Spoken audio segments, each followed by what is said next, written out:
Oh, no. Now, you don't say something like that and not back it up. Well, what's to say?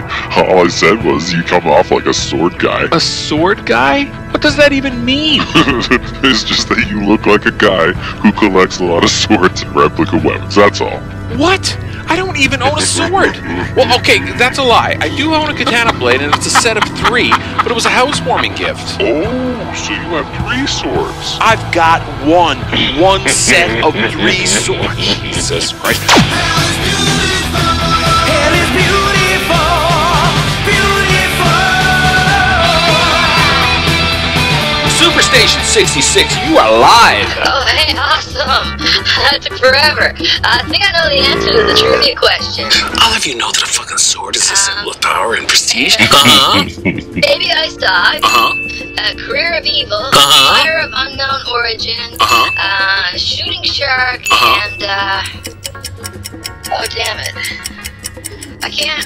Oh, bummer. So close, yet so far. So, the next caller to identify the 5th Patti Smith lyric contribution to the mighty Blue Oyster Cult. You're going to find yourself and a friend in an exclusive backstage pass to see Black Roses at the Miller Boyette Spectrum. Brought to you by Mountain Dew's official flavor of the summer. It's currently 10:22. Let's take a quick pause for an important PSA. A public service message from Rob Halford of Judas Priest. Step on the red, cross on the green, never take a ride in a stranger's machine, and always make sure you're burning on turbo power. Judas Priest, turbo, fuel for life. Coming next week. It's that time. Holy God, man. A whole lot of fucking around to get to the main point, wouldn't you say? I'll tell you what, though, kids. If you've got a bottle of midnight champagne that you've just been holding on to just for a rare special occasion, well, tonight's the night. Because not only are we going to be celebrating our favorite band's top 5 greatest albums, in our opinions, but it's also going to be a reunited moment between myself and Dave Slimer Kristiansen. So hold tight. I'm going to try to track his ass down. So light one up, pop a beer, and get ready to either celebrate our decisions or get extraordinarily pissed off at us.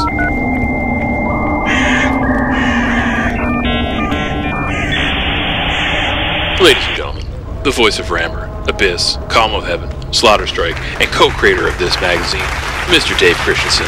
Welcome home, old boy. Alright, well, off the top, I'd like to thank Satan for his generosity, because if I was going to go to hell forever, I didn't think I'd be bringing any priest, let alone 5. So, big man, thanks, buddy. Oh, dude, you want to see generous? If he picks you for Kris Kringle, you got it made in the shade. Well, you know, I've been saying this for years. He's very misunderstood. Now, he may turn on you on a dime if he doesn't like your selection. This is just heads up. We've got an understanding, and he knows I'm not going to be playing anything after 8 p.m. anyway. All right, what's number 5? Single. Well, if I'm going to go to hell forever, right off the top of my head, if I'm going to be in an eternity of suffering, I'm going to be bringing Jugulator with me. That's my number 5. And I know people probably think I'm trying to be edgy, but you know what? I'm fucking dead. Nobody cares. Jumps in the wind, and we have an eternity of airtime. So if I'm going to go straight to the land of bastard saints and false idols, you can be damn sure I'm bringing an album with me fronted by Tim Ripper Owens. What is it? What is it about that album that you love so much? Is it just that you just really want to suffer, or you secretly love it? Well, I think it is a little misunderstood. I think it does have some seriously sick riffs. Cathedral Spires is an undeniably sick, Tipton Downing tune. I love that they got with the times and got a little bit aggressive. Everything was down-tuned. It's stupid, and it does suits them like a pink dress. It's an ill-fitting sound for them, but they rip it. And there's a couple good moments. But after that, nah, not so much. And Tim is a misunderstood man, and he has become a real annoying asshole as years have gone by. But the man can sing. Yeah, I did not see that one coming at all. Well, but the other thing to consider about Mr. Ripper Owens is why would he need hell after singing in Iced Earth? Dante Alighieri himself has a backstage pass for every gig. Number 5 for me, I'm going to get classy, man. 1977. Sin After Sin. Oh, nice. Love it. 3rd for Priest. This album definitely got middle child syndrome. Smack dab in between Sad Wings and Stained Class.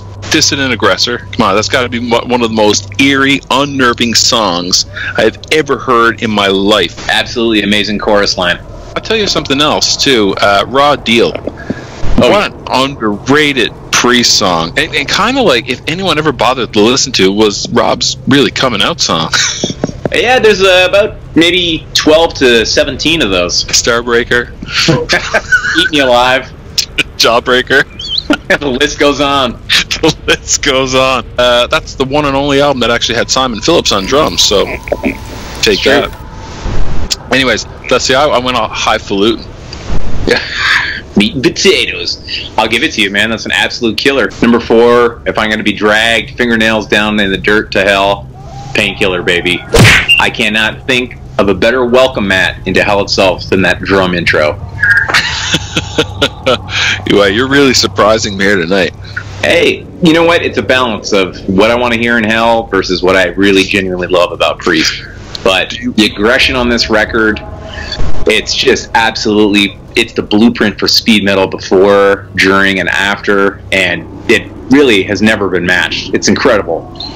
And I mean, listen, hell is a lot of things, but it's a place of death and rebirth. Lord only knows what deal Priest made to transform into this killing machine after the wet noodle that was Ram It Down. Ram It Down is just like the absolute, what is it, like the leftovers as the hangover from Turbo? If that. I mean, yeah. I think probably woke up in a motel room. There was neon pools of vomit, and they put them directly to real. I think they were still sour after that turned down Tom Cruise for Top Gun. Because Tom Cruise wanted Reckless. That's right, and then they had to leave it off the album because they had to leave it off the soundtrack, pardon me, because they didn't want it to be left off the album. But then didn't they record Johnny Be Good for the soundtrack anyway? Speaking of death and rebirth, it's incredible. My kind for Priest, because after that, Rob Halford parted ways. So yeah, absolutely. I think absolute better record to go out on, and it still is one of the greatest of all time. My mother let me stay home from school when Rob Halford quit Judas Priest. I was so upset. For a black armband? Just silent suffering. Okay, number 4 for me is an absolute oddball weirdo of an album that always made me feel uncomfortable and a little bit uneasy because it's so goddamn sleazy. 78, Hellbent for Leather, or depending where you are in the world, Killing Machine. Nice. This is the first one where we get the studs, really. You know, they're really embracing that. The Harley Davidson's there now for the first time. Yeah. It's a hard album, but it's also, like, you can tell that they really were, one of the first times that they were really trying to go for, like, commercial hits. And, like the song Killing Machine sounds like a song that would actually be at, like, Last Call at Studio 54. And therein lies the intriguing duality of Judas Priest. And also, you know, you can hear, what was that old Take on the World? They really want to get their Queen We Will Rock You song in there as well. Yep. But it's definitely flawed, but one of my absolute favorites, and the last to have the immortal Les Binks on drums. You know, if you say Les Binks' name 3 times in a mirror with the lights off, he appears and produces you. Oh God! All right, I'm dying to hear what trash you got coming out. You gonna get classy soon? You gonna get your monocle and your top hat soon? What? Yeah, I've been in the well, Painkiller's pretty classy, but let's move on. For me, we're at the midway point. I'm gonna go classic here, and this is Now and Forever, Screaming for Vengeance. I thought long and hard about it, and there's no way I'd be in an eternity in hell without this bad boy. It is tried and true. No matter what mood you're in, there's a song on this fucking Judas Priest record for you. Whether you want to rock, or whether you want to think about failure you've had in romance, or think about rocking, or rocking, or various other failures in romance. This album's got 2 moods, and they're both in your face. I love it. The bright yellow cover, the steel eagle that's been on generations of denim vests, track after track of face wristers. And that is the record where they finally broke through in North America. True. It's got Stone Cold Rippers, Electric Eye. The title track is flawless. It's got boneheaded stadium anthems like Bloodstone. And you know what else it's got? Fever. Fever, you set my soul on fire. Fever. It's not a Priest album without a show tune, you know what I'm saying? But honestly, out of everything on this list, that's the one I probably go back to more than anything. It just rips so hard. It's iconic. It's amazing. And I would probably crank it after 8 p.m. in hell. I had a real hard time with number 3. I really, really wanted to pick Screaming for Vengeance as well. Nice. But I didn't. And I went with Defenders of the Faith, 1984. See, I lump Screaming, Defenders, and Turbo into that whole almost like it's their Star Wars trilogy. Yeah. You know, right. Like you were saying, Screaming for Vengeance is their breakthrough like summer blockbuster hit. It's got a lot of teeth too. Got a lot of teeth, but you can really tell that like Defenders of the Faith is the darker middle chapter. Absolutely. Yeah, and by the time they get to Turbo, that's the full-on Muppet Show. I call for the kiddie. Turbo is a musical Ewok. The three of them are wrapped in Doug Johnson's art. So, you know, we were introduced to the Hellion, the Metallion, and that peppermint hand job that's on Turbo. What is going on there? Probably exactly that, to be honest. I love it. Even moms and dads were on board with this one. There's something for everyone. All right, we're getting down to it now. Number 2 for you. Yeah, that's true. So I had to think long and hard about the gate crashers of hell that I bring with me, and I know this is going to raise a few eyebrows. Number 2, if I was getting dragged to hell, Satan pulling on my ankles, fingernails in the dirt, one hand in the dirt, the other hand, I would have a copy of Turbo. I'm not trying to be funny, and I know the peanut gallery out there is probably closing their browser window. You're about to be roasted. Listen, as much as Satan is in charge, it's my own personal hell, and there's no way that would be happening without Turbo.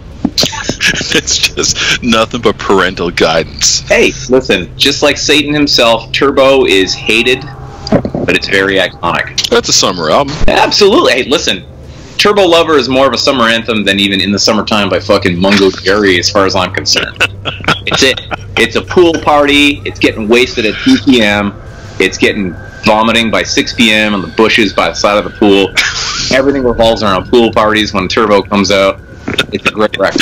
It's a midlife crisis album if there ever was, though. Turbo is a real Rorschach test. What you see and hear from Turbo says a lot about you. But their Turbo has a lot of darkness. It really does. It's a very haunted record. You got Forever Haunted by the tortured soul of Dave Holland, easily. Every time you crank that record, he's just trying to get out.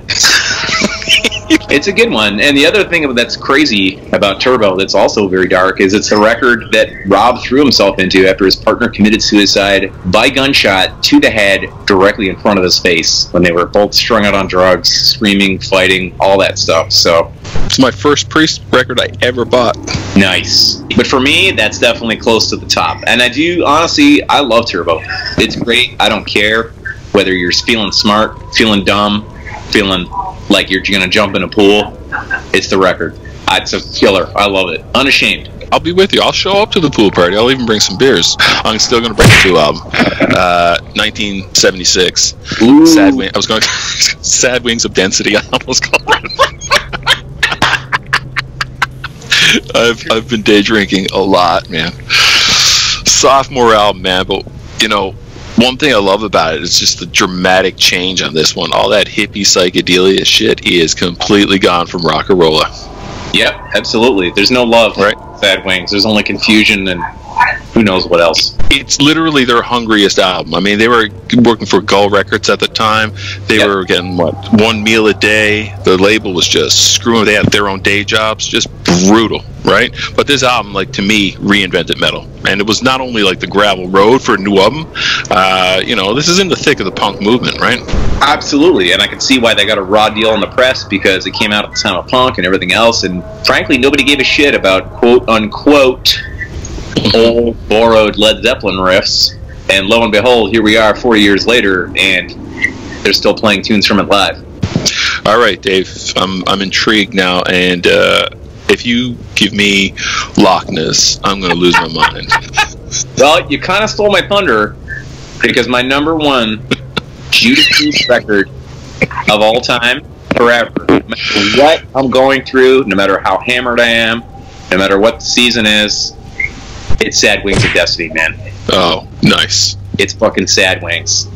It is a perfect Priest album, and most people get into this thing where they divide Priest into the smart and dumb era. You know, you have the 70s stuff where they're like, it's incredible. They got their dumb stadium era, but the thing is, Priest can do whatever they want. But that album is just came out of nowhere, musically, aesthetically. It's 1976. Can you imagine sitting in your mom's basement in 1976 in the darkness, looking at that album cover and having it cascade through your earphones into your skull? All the lyrics are dark, they're unsettling, they're weird, they're cryptic, they're heavy, there's piano, and, you know, and then you have the Ripper, and then you have Tyrant. Sad Wings is maybe one of the most beautiful, perfect opening songs on a record of ever. It's just Tyrant. It sounds like he's pulling on one of those 1920s flapper cigarette holders with a monocle. With the Turtles chocolate mascot. Mr. Peanut Albert. But it's, and listen, heavy metal's all about darkness, whatever.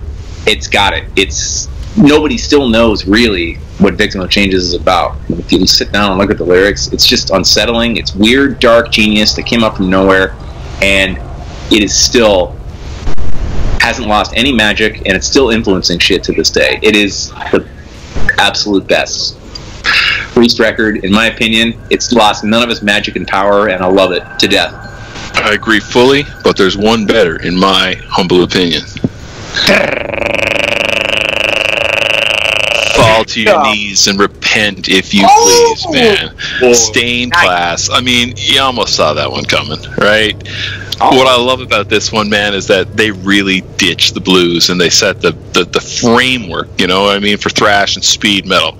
Right? There's not one bit of optimism on this record, right? But don't worry, because it's not going to let you down ever, because one hand is grabbing you by the throat and the other one's got your balls crushing them.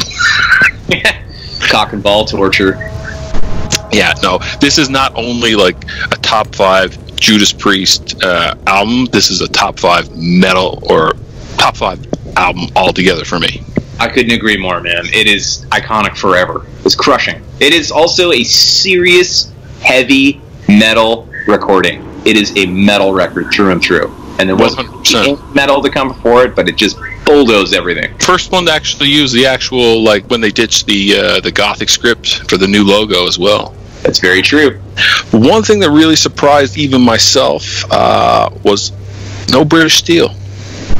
You know, I think it's Led Zeppelin syndrome, where I've heard all those songs a zillion times, and I love them. They're cool. And, you know, when you're at work and the Milwaukee job site radio is just blaring them at full volume and you can't even tell what they are, you know, I love them. But there's a fatigue element to it. I gotta be honest with you, now I'm gonna piss everyone off. I think that album is grossly overrated. Oh, here it is. Yeah, I feel like an obligation to say I love British Steel as well. Yeah. But I'm not. I'm done apologizing. Fuck it, I'm going to hell. It's okay. Listen, there are a lot of really good Judas Priest records. And British Steel is, it's like a, you know, it's a B+. B+. I dare you to go to Essen, Germany, or, you know, Brazil and say that shit, but it's not going to happen. Judas Priest is #1!